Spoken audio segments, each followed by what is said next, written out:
Ang bintahan ng kamatis ngayon mga kababayan, ang bintahan ng kamatis ngayon ay 250 pa rin ang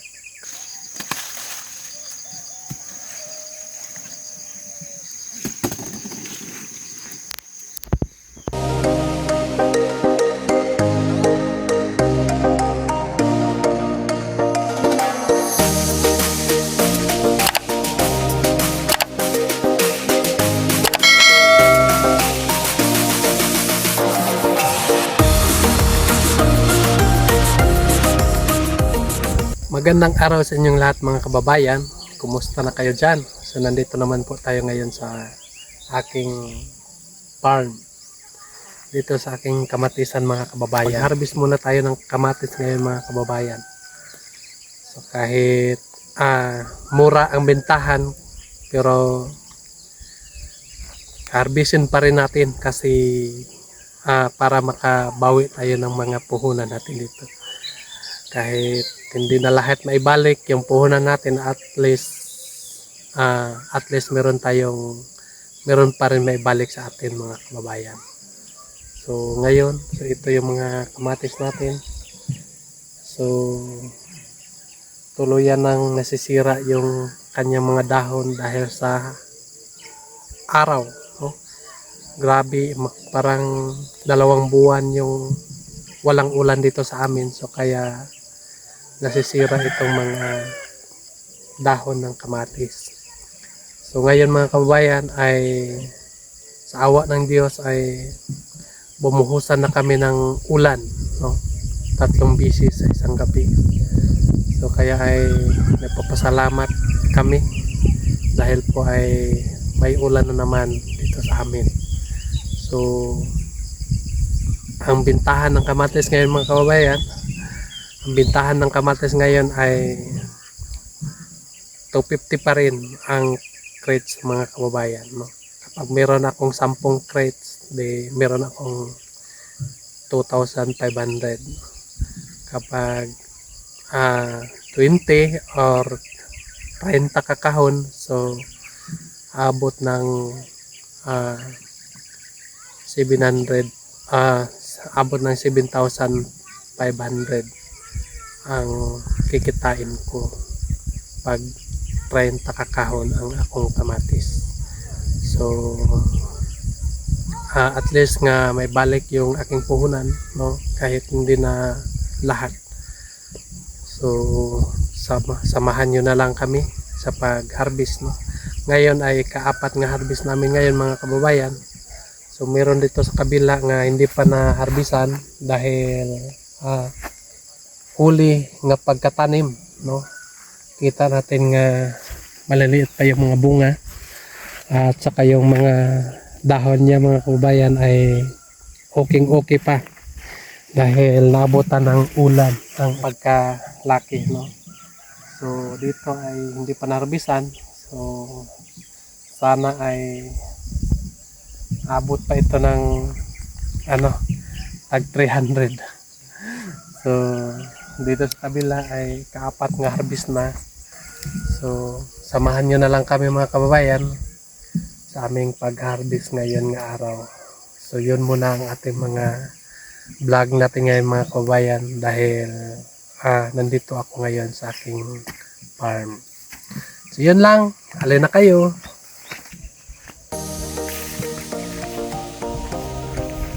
So, meron akong kasama dito yung pinsan ko nandoon sa kabila. So, siya ay masayahin ngayong araw dahil sabi niya sa akin nga manghihingi ng similya ng kamatis. So ito na ang kanyang kamatis, no? So gusto niyang magtanim, no? Magsidling siya ng kamatis mga kababayan. Sabi niya nga baka ako ang palarin, no? So baka kapag magtanim daw siya ngayon ay siya ang magiging palarin, no? Baka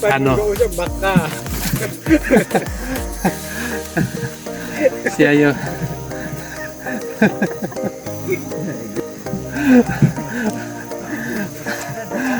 siya yung makaigo ng mahal nga presyo mga kababayan. So, sige, pinsan, tuloy mo yung pag ano mo dyan, pag hanap ng pagsimilya mo. So, dito,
yun mga kababayan. So nandito na kami sa karsada. So dito na namin dinalagay itong mga harvest namin para diretso na lang pag karga ng sasakyan.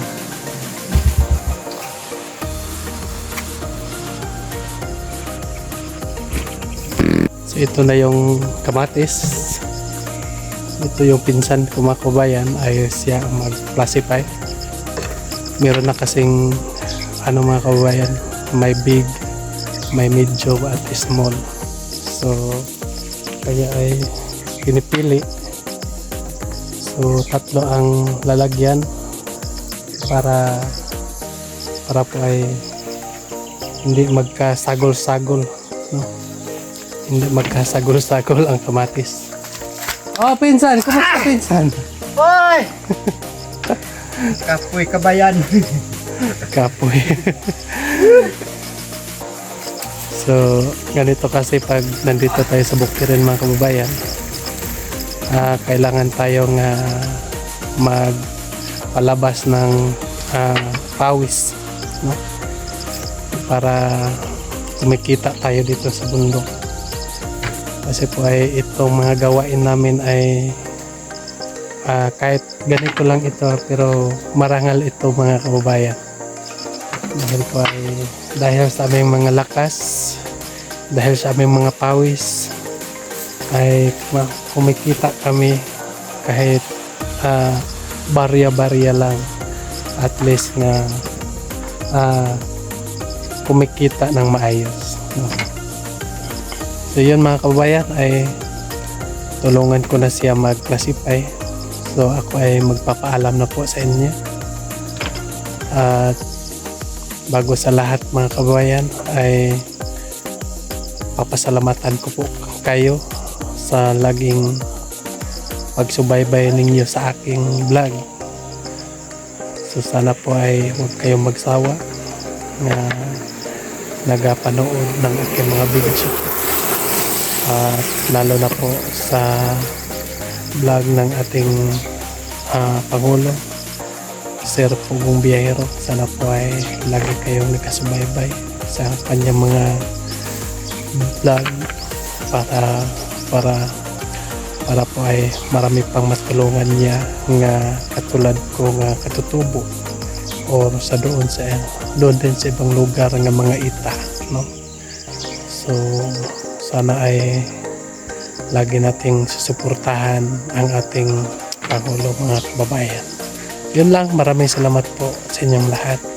So mag-ingat kayo dyan palagi mga kababayan. So dito muna ako, no? Mag-classify muna ako ng kamatis. Salamat po. Bye-bye.